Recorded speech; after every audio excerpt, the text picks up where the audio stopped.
Welcome to the one-stop shop for all things electrification. Cars, heat pumps, solar, we've got it covered. This is the Hingham Power Hour, where we energize your knowledge in 60 minutes or less. My name's Brianna Bennett, and I'll be your tour guide on this electrifying journey. This series, brought to you by Harbor Media, is a collaborative effort with the Hingham Municipal Lighting Plant, the Hingham Climate Action Commission, and a whole host of other partners that will be joining us throughout the series. We're giving you the scoop on Hingham's transition to net zero by 2040, the money on the table right now, and the resources you need to go electric. Let's dive in.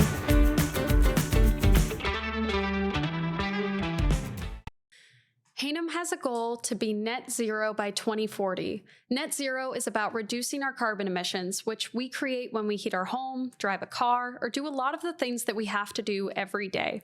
Reaching net zero means thinking about our choices and taking action in our day-to-day lives. It's hard to imagine what a net zero future looks like or if it's even possible. In this premiere episode of the Hingham Power Hour, we are going to talk about what net zero means and what resources are available to help you get there. Today, I'll be joined by a few members of the Hingham Climate Action Commission who are overseeing this process, and then we'll take a tour through a net zero home that's already right here in Hingham. You'll get to hear from the architect who designed and built that home and the homeowner who made the choice to go net zero for her family and community. Stay tuned because we've got a lot in store. To better understand this energy transition that's happening around us, I want to sit down with some of the folks who are leading the charge. In 2023, Hingham finalized its climate action plan and established the Hingham Climate Action Commission to oversee its implementation.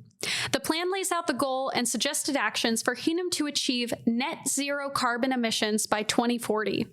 To understand what that means, I'm talking with a few members of the commission who worked closely on the plan's development. So please introduce yourselves and how you got involved in this net zero transition. Thanks, Brianna. My name's Brad Moyer. I'm currently chair of the Climate Action Commission. I first began volunteering with the town in 2010 as part of the Energy Action Committee. I filled out the talent bank, and the select board reached out to me and asked if I would be interested in that. And then several years ago, got involved with the Climate Action Task Force, which was charged with getting an understanding of the town's readiness to start a climate action plan. The town voted to move forward with that effort back in 2021, forming the Climate Action Planning Committee. So was a member of that along with some others here at the table. And we proceeded over lightning speed in 2 years to produce a plan, at least lightning speed by town government standards, and produce a climate action plan. And now we're working on the implementation. So happy to be here. Thank you. My name's Elliot Place. I live on Kimball Beach Road out on Crow Point in Hingham, and I'm totally psyched to be here. I first got involved or learned about global warming and climate change from Al Gore back in 2006 with a documentary series that he lectured, I think, over 1,000 times, called An Inconvenient Truth. And since then, I've begun to realize it's the big white elephant floating around our planet.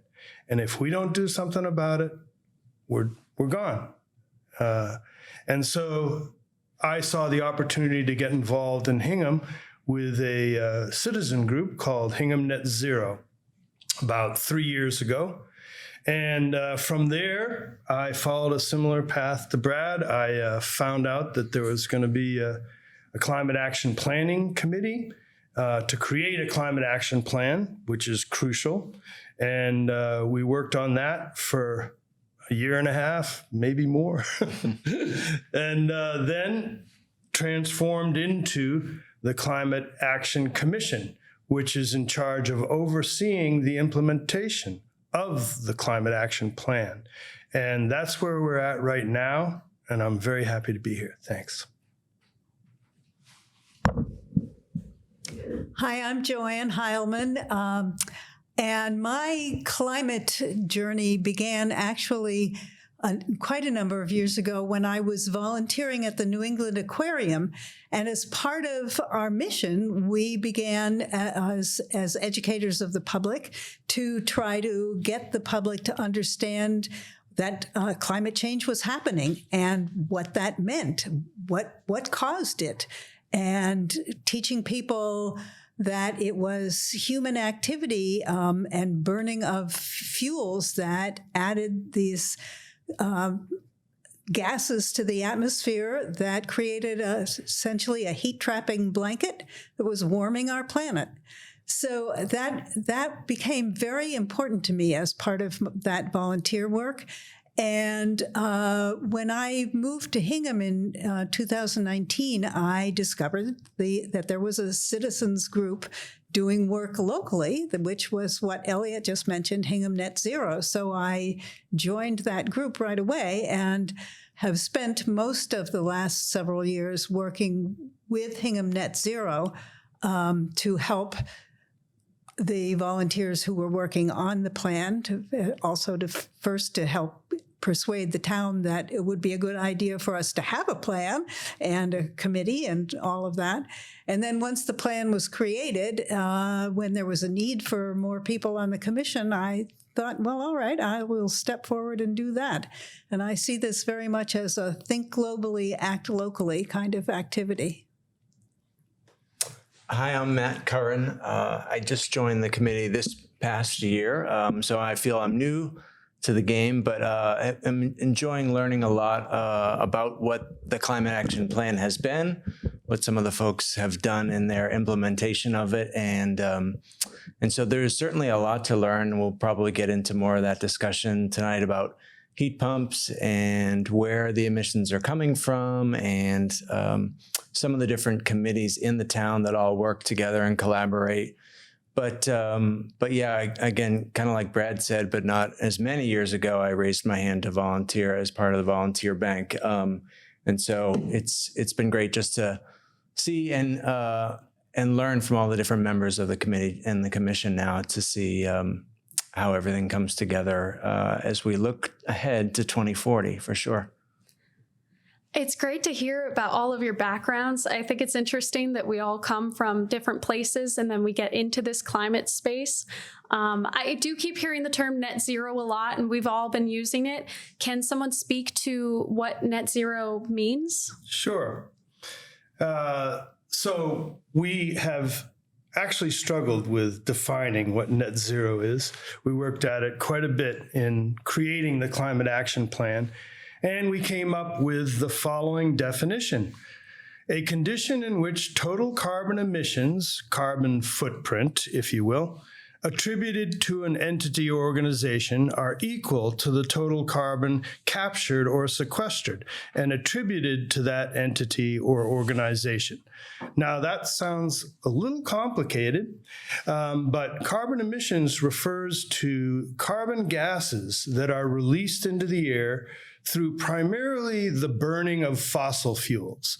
It also comes from animals, both farm animals and human beings, whenever we exhale and, do other things. And it is filling the atmosphere, as Joanne pointed out before, with this kind of warming blanket. Some people call it a greenhouse effect. So another name for this climate change, shall we say, is global warming. And we call these gases with carbon in them greenhouse gases.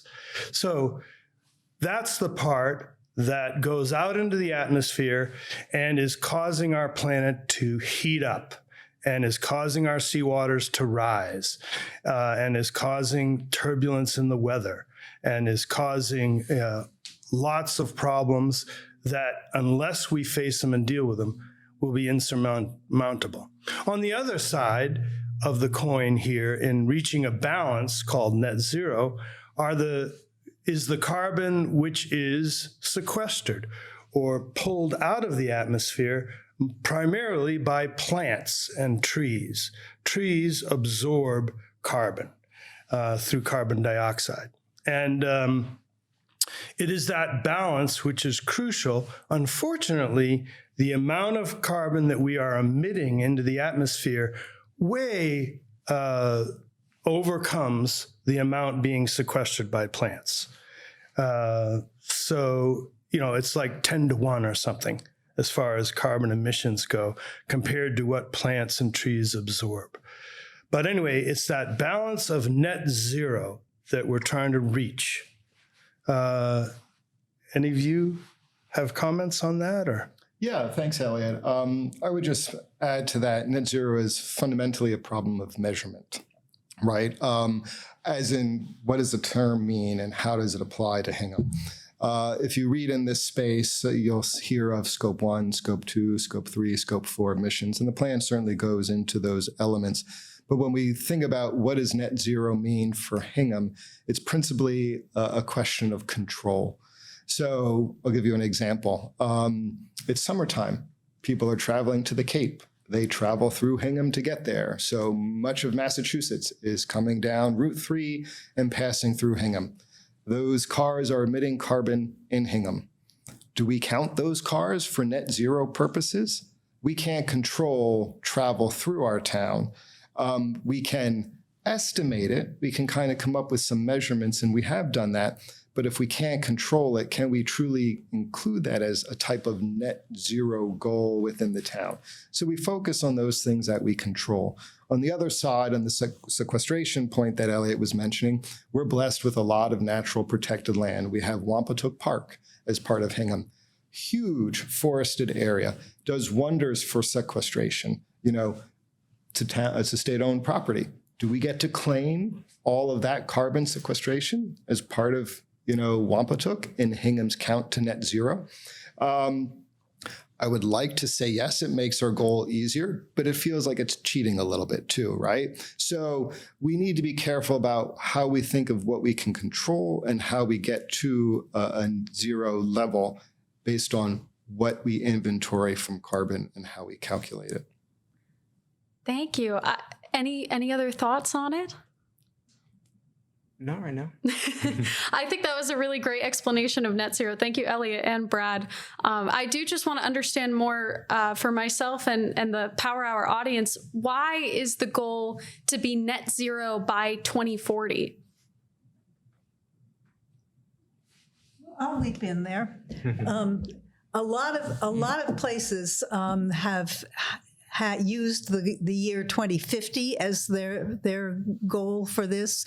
And it started with scientists attempting to calculate how quickly the Earth was going to be warming and what we would have to do to be able to prevent it from getting to a stage where we had reached a tipping point, as it were, and the effects of this warming were going to take place no matter what we did. As we approached this problem, scientists were already discovering that they had way underestimated how quickly the Earth was going to be warming. And so, to its great credit, I was not part of it, but the team that was working on this plan and working on the presentation to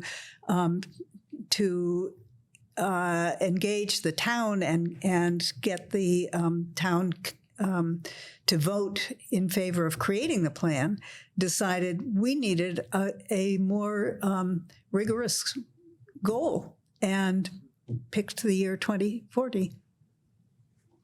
Thank you. I think Hingham's been a leader for a long time in a lot of things, and I've heard from other communities and towns that they do see Hingham as a leader in climate action. The climate action plan is something that's been discussed in other communities, and I think that's really commendable for the commission and for the planning committee that worked really hard on that plan. So in that climate action plan, there is an analysis of where and how we're generating the greenhouse gas emissions. Where do we need to focus to reduce those emissions to actually become net zero as a community? I can start the answer, and others can jump in for sure. It seems like buildings. It was surprising to me to learn how much a percentage is attributed to buildings. It's close to 70%. I think it's 69% of the total emissions, just in the numbers that they ran for 2021. So. And then I guess there are 6 components of it, right? So buildings, electricity supply, transportation, waste, community, and natural resources would be some.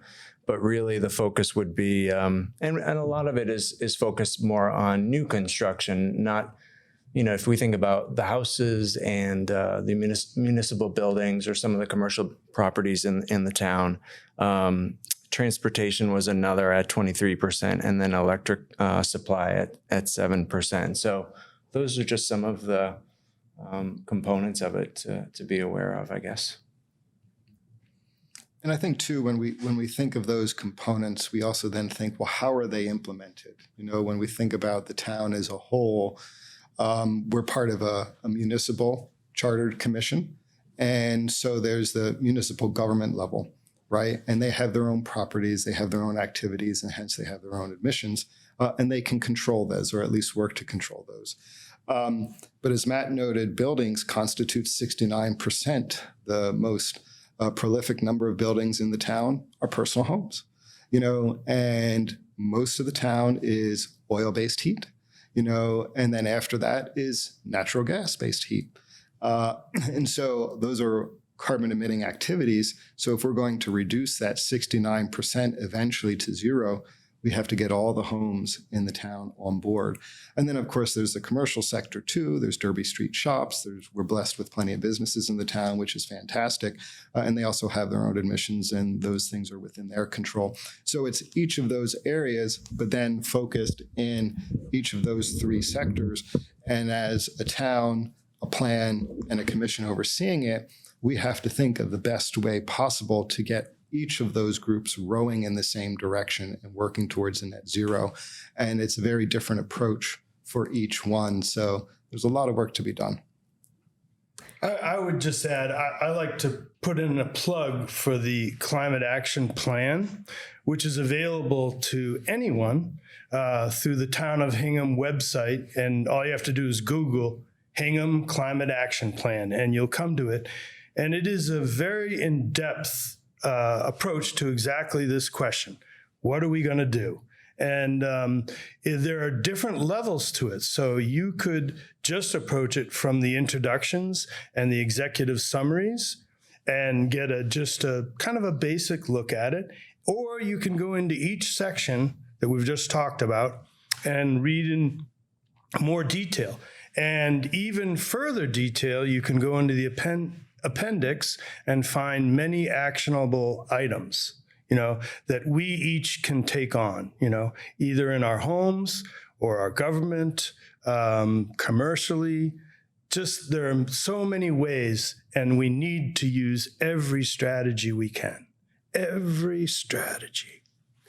So it sounds like our homes and the electrification of our heating systems is going to play a really big role in the transition. Can you talk more about what actions are in the plan and what individuals can do to take action and go electric, or to help reach that net zero goal?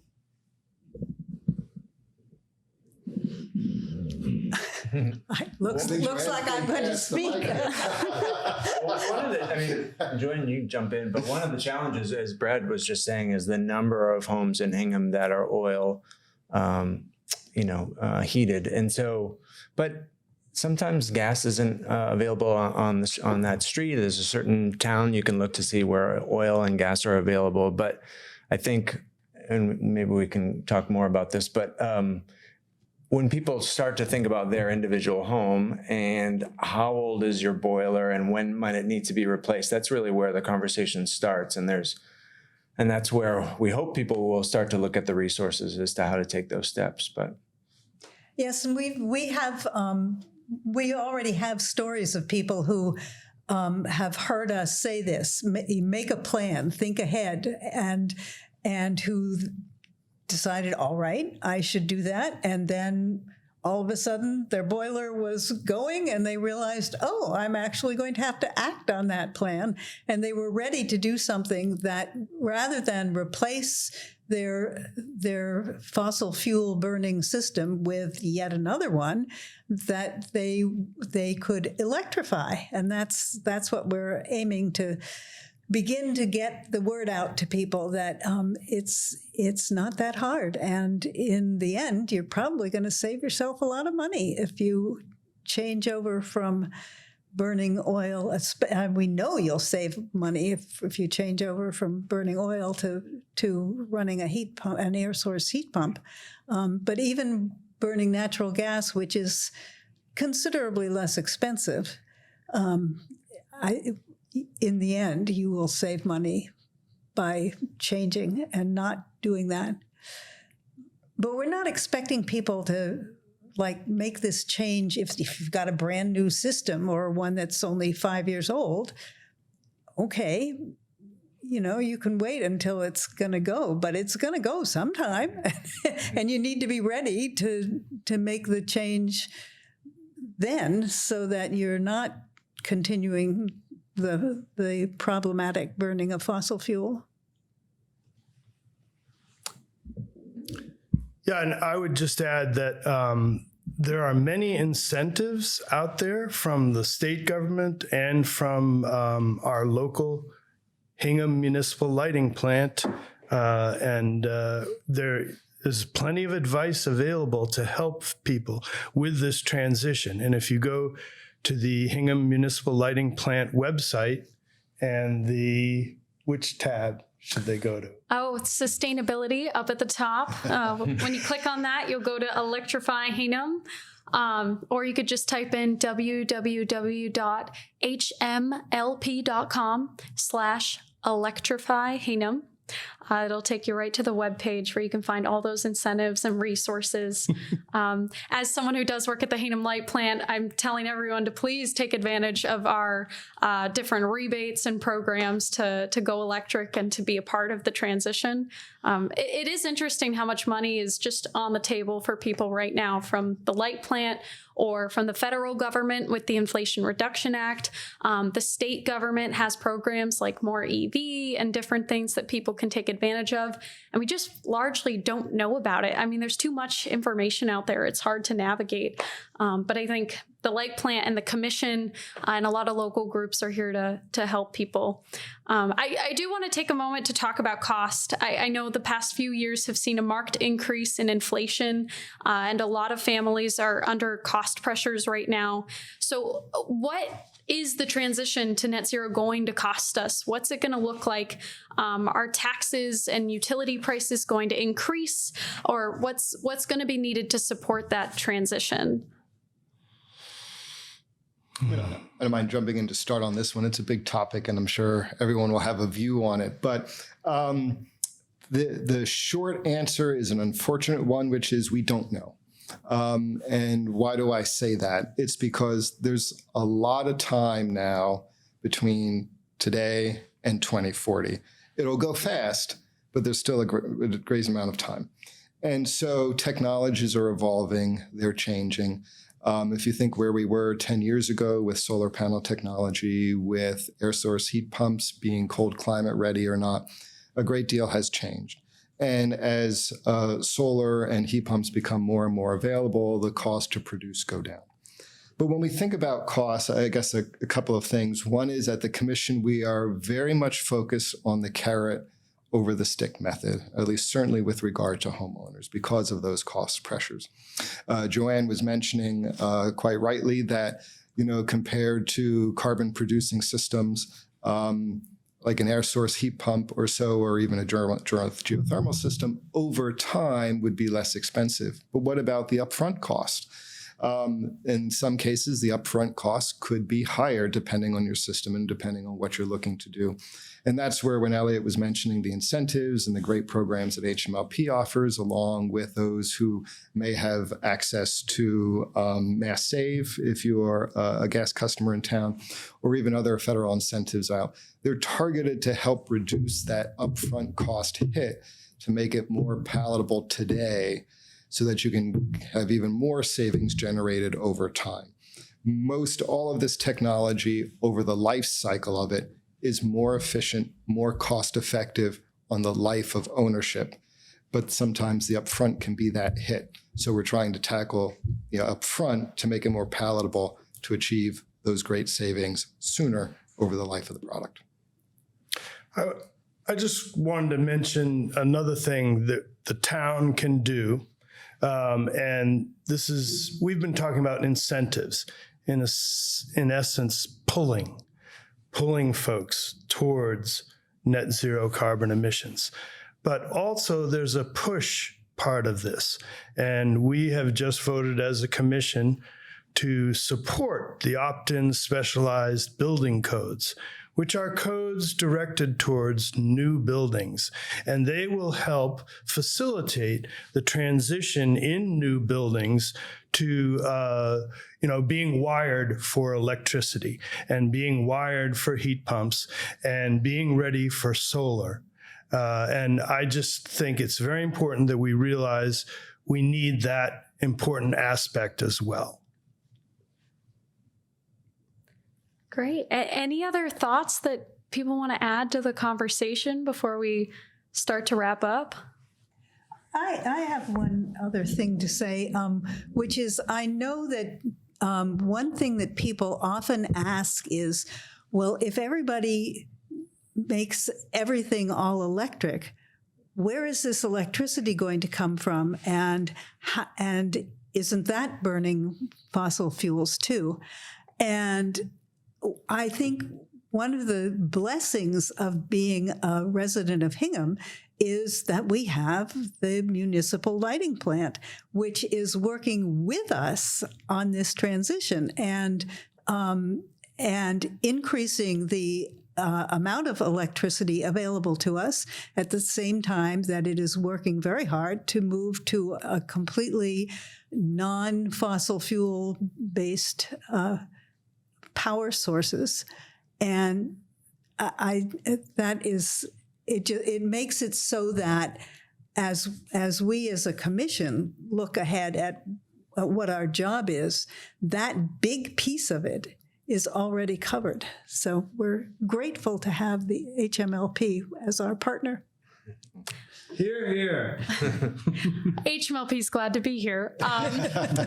Yeah, the HERP project specifically is going to play a big role in the transition. HEIRP, it's a very long name. Hingham Electrical Infrastructure Reliability Project, building that third transmission line throughout town. And it was sort of an added benefit that it's going to pave the way for more electrical load to be supported in Hingham when we all go electric.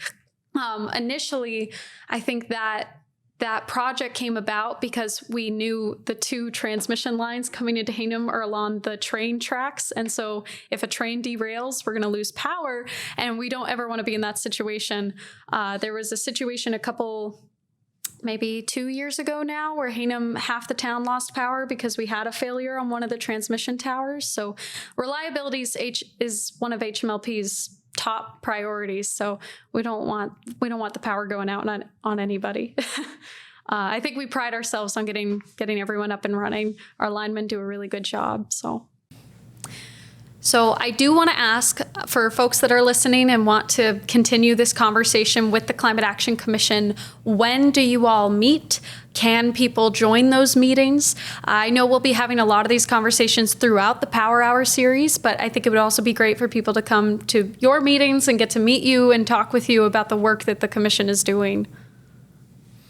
Yeah, thank you, Brianna. I'm happy to jump in on that one. So we typically meet at least once a month on Wednesdays. I'd like to tell you it's the first Wednesday or the second Wednesday. And while it typically is, depending on what our needs are, what we need to tackle, conflicts within the commission members, we may meet more frequently or on different periods, but typically it's Wednesday. We're subject to open meeting laws. We always post our meetings timely. It's on the town calendar. and we welcome anyone and everyone to come. We encourage as much participation as possible. We like to run our committee very openly, and the more input we have, the better job we can do and the more effective we become. So we would love for people to show up and participate. Great, thank you. Yeah, if you look on the Town of Hingham website, and under agendas, you look for the Climate Action Commission, and it will list our meetings that are upcoming and the minutes that have already been posted, that kind of thing, and agenda. And how can people pull up the climate action plan? Is it that same? Yep, so if you Google, just plain Google, Hingham Climate Action Plan, it will come up. Great. There's a long PDF, plenty to read, right? Yeah, and again, I say dive into it with your purpose in mind. In other words, if you would like just short summaries and so on, they're early on and at the beginning of each section. And it also has a little short introduction to what you can do in the different sections. And if you want to go deeper, go for it. I guess in terms of HMLP, Brianna, if we can ask a question of you, so just because you're more familiar with it, but what would be a good starting point, would you say, if someone has a boiler, they live in Hingham, they know that they're getting oil deliveries, it's costing them a certain amount of money, and they're trying to think about transitioning to a heat pump, what would be a good first step and the different parts of that process? There's two things I'd recommend. One is set up a consultation with our free service with Abode Energy. We contract with them at the light plant so that they can talk with customers about their HVAC systems, how to get heat pumps, transition off of oil or natural gas. Those consultations have been really helpful for a lot of customers. Ever since we've gone forward with Abode, we've had a lot more adoptions, and I get a lot of positive phone calls about them. So I definitely recommend talking with them. They'll help you find a contractor. They'll help you do the quote comparisons if you find 3 different groups that you're looking at and thinking about. They'll help you size the system and make sure you have something that's going to work for your home, not oversized or undersized. I think a lot of times we run into contractors trying to make a buck. And so at the light plant, we're trying to make sure that doesn't happen because we're all talking about energy efficiency. And we just don't want people putting in something that's huge and then their bill's going to skyrocket. That's really not the goal here. So definitely schedule a consultation with Abode Energy. On the other hand, I would also say a great first step is to get a home energy assessment done. So that's a free service that we provide as well. We'll have Energy New England come out. They do a free walkthrough of the home. They'll give you a report of your energy usage. It's really great if you're thinking, I have drafts in my house, my windows are leaking, the door, I want to put insulation in my basement, anything. You should really just have them come out and do that walkthrough. It's amazing to get the report. I believe they still give out the free box of light bulbs as well. So if you're thinking you want some free goodies, have them come out, get the light bulbs, get a power strip, and then let us know how you like it. If you have any trouble, you can always call the light plant with questions. I'm always at my desk. I'm happy to guide people. Actually, I shouldn't say always. Now people are going to call and be very angry when I don't pick up. But you can always call the light plant, and we'll try to get you whatever you need to get started. Well, on that point of letting you know how we like it, as a very recent customer in this regard, I can tell you I like it a lot. So I had the home energy audit done 3 years ago when I moved into my current house. And I recently installed air source heat pumps, and I went through Abode and HMLP. The check is literally in the mail from HLP for my rebate. And I can tell you, as someone who has worked in this area, or at least volunteered in this area for a period of time, I learned a lot with Abode. And I learned a lot through the process. So the guidance was key, helped me come to the right decision, helped save me quite a bit of money in the long run, and in the short run as well. And that's even before the HMLP rebate came through. So definitely recommend it. Oh, good. I feel so validated hearing you say that. I always tell people, I'm like, everyone has a great experience, and they do, but it's good that you're sitting right here to confirm that. So. Nice. Well, Well, great. I think this was an awesome discussion. Thank you all very much for being here. I just want to say thank you to everybody who's still listening and sticking with us through this. We have a lot of content to share with the people of Hingham, and we have a really important mission. So I'm excited. Let's electrify Hingham. Yeah, thank you, Brianna, and thank you very much, Ryan and Katie of Harbor Media, for putting this show on the road. Thank you. This energy transition and going net zero seems like a future challenge, but there are already net zero homes in Hingham and people making the crucial switches that we need to see. We'll feature a variety of these case studies throughout the Power Hour series, but today we're talking to a homeowner and a net zero architect about the design, experience, and impact of living in a net zero home right here in Hingham.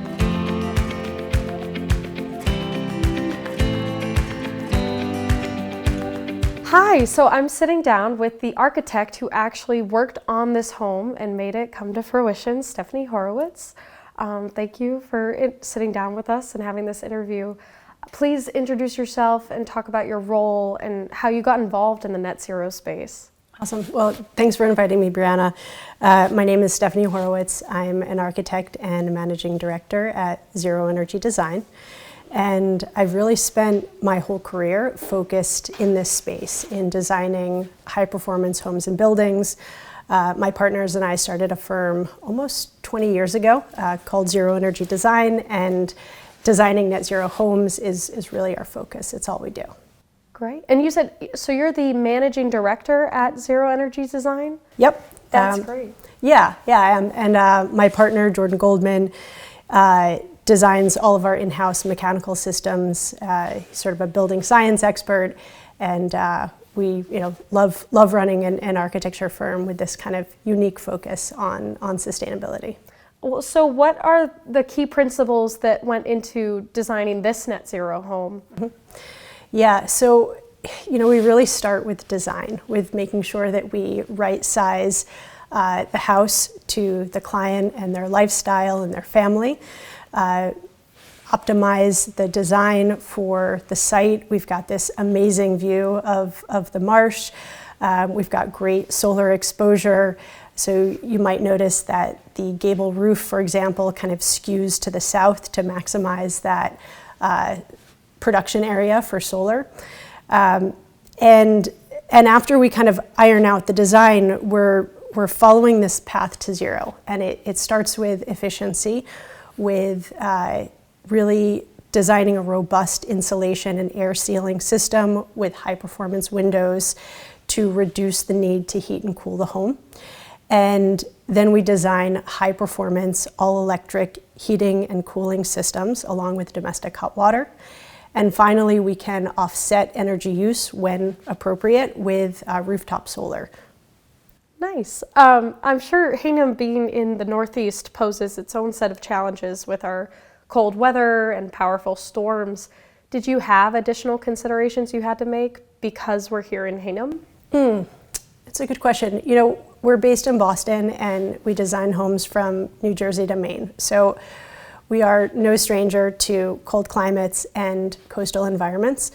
I think that what we really see is that by investing in efficiency and the electric systems, we are also able to address resilience. And so that means that even in an all-electric home in the dead of winter, if the power goes out and we don't have backup, we know that the house is going to retain its heat for much longer than a conventionally built home.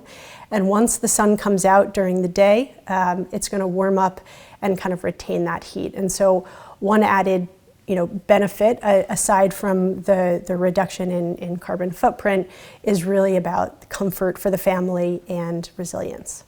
Well, I was just saying with the homeowner, it's definitely comfortable in here, so that's good. Absolutely. It's doing its job. What are some of the specific design elements that you're excited about that the house features? I mean, it's a really great layout. We have an elevated first floor living space that takes advantage of this amazing view. It's got a great outdoor deck that gives the family indoor and outdoor living spaces. And we're able to kind of pair that with a primary suite upstairs and bedrooms downstairs for their now adult children. Did you have challenges that came up when you were designing the home?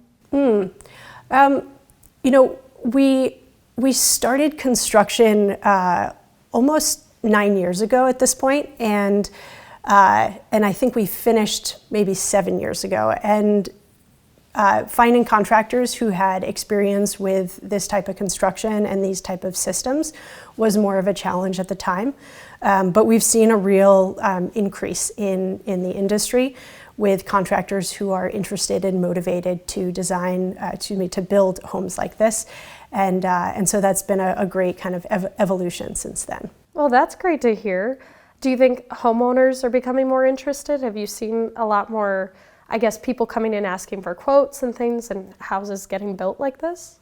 Absolutely. I think we've seen rising interest from it kind of being a more fringe thing to ask for to being much more mainstream. And so we've welcomed the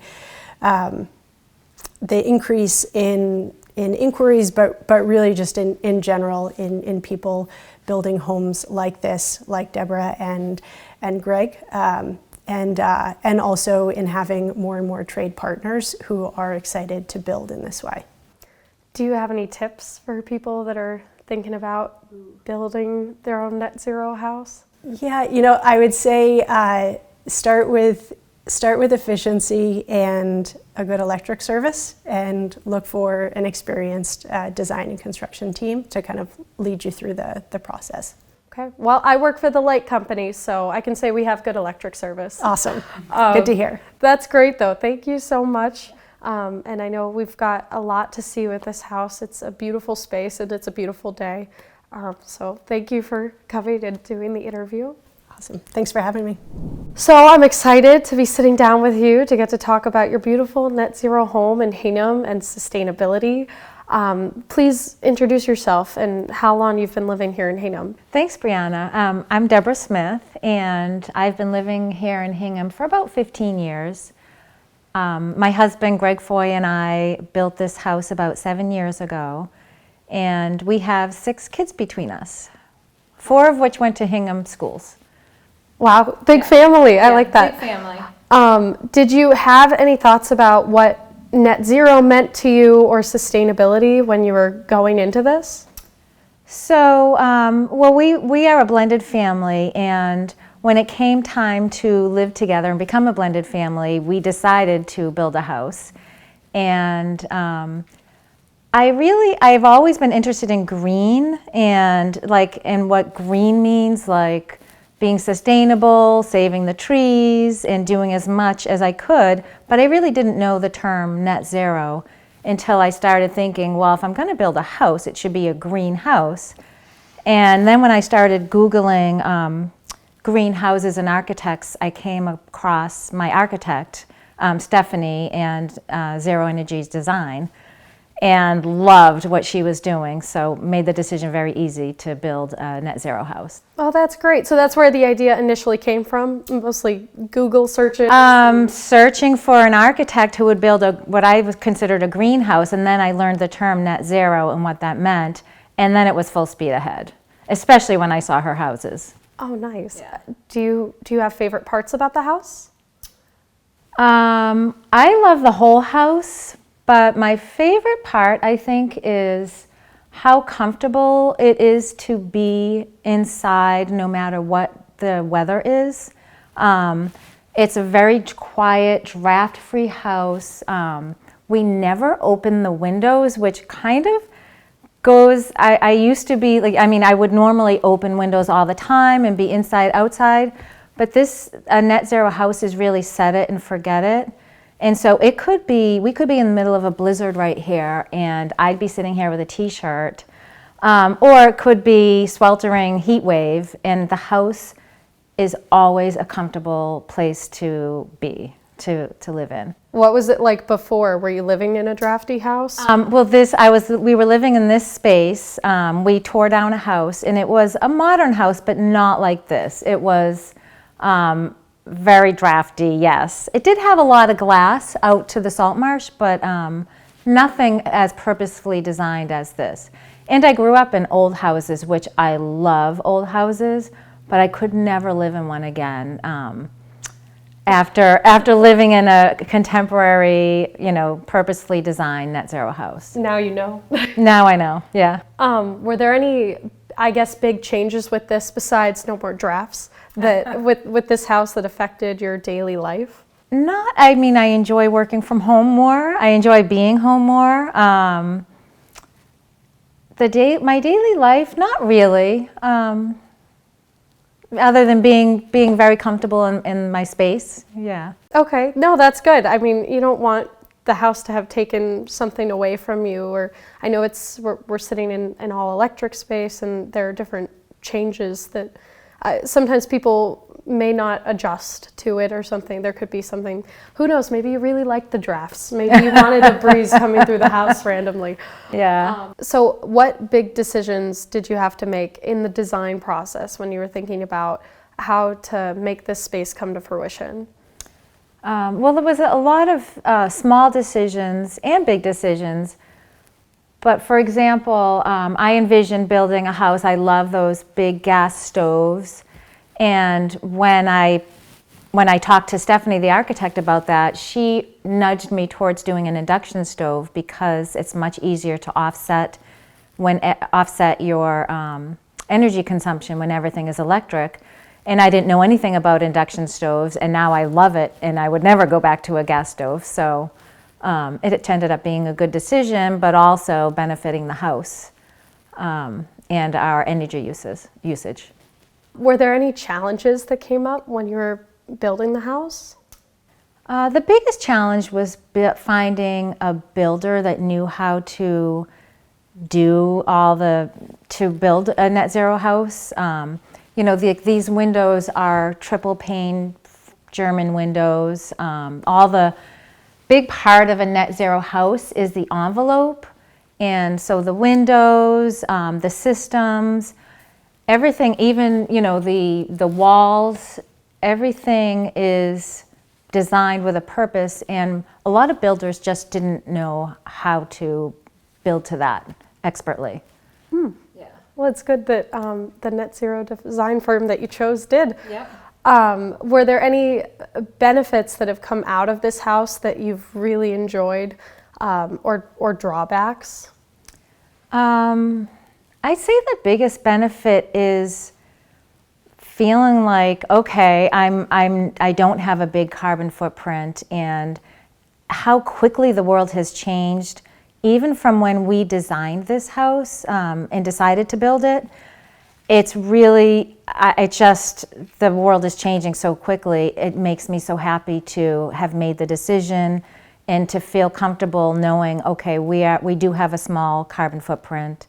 And maybe inspire other people to do the same. So I guess that's been a big benefit. Well, thinking about inspiring others, I do think having a real net zero home in Hingham is very inspiring. Do you have any advice to homeowners that are thinking about remodeling their own homes or maybe building that net zero house? My advice would be to do it, even if it's a small change, to eke yourself towards being net zero, or if it's to build a new house that's completely net zero. It is a big investment, but it's so worth it in the end. Okay, great. Well, I think we should take a look at some of the features of the house. This is the house. We've been here we built it about 7 years ago. We've been here, living here for about 5 years. This is the space that I live in the most, right here. It's very, very well designed.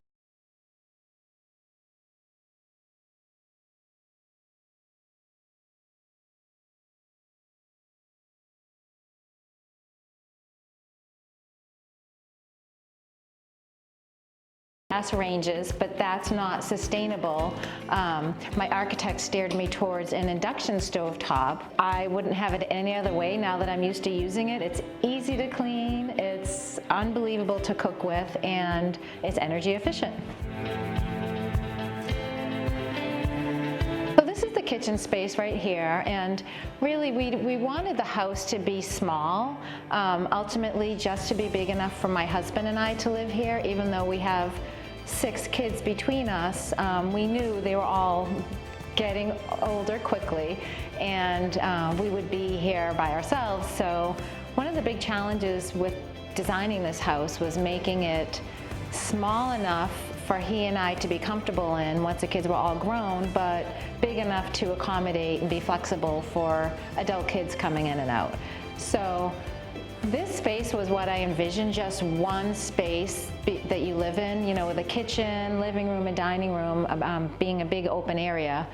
And that really worked with a lot of the designs that my architect was doing. So yeah, so this is it. We tucked a dining room in here. This is where we hang out and spend most of our time. It can get really, really warm with the passive solar. It's a south-facing house. So it was probably like a 15-degree day, but we had the windows open just because the space does heat up very, very efficiently. We really live in this space right here and in the master suite upstairs, where we spend really all of our time. We do have the kids' bedrooms downstairs. My youngest son, Theo, is still in college. All the other kids are grown, but they do come in and out. So we do have bedrooms downstairs and a room, studio space over the garage that can accommodate a flexible family. But no, it's a great fit for just the 2 of us, which was our end goal. The Hingham Power Hour isn't just about information, it's about engagement. We want to hear from you. What topics do you want to hear about when it comes to electrification? What do you want us to tackle in this series? Send us a note with your thoughts, and let's spark a conversation.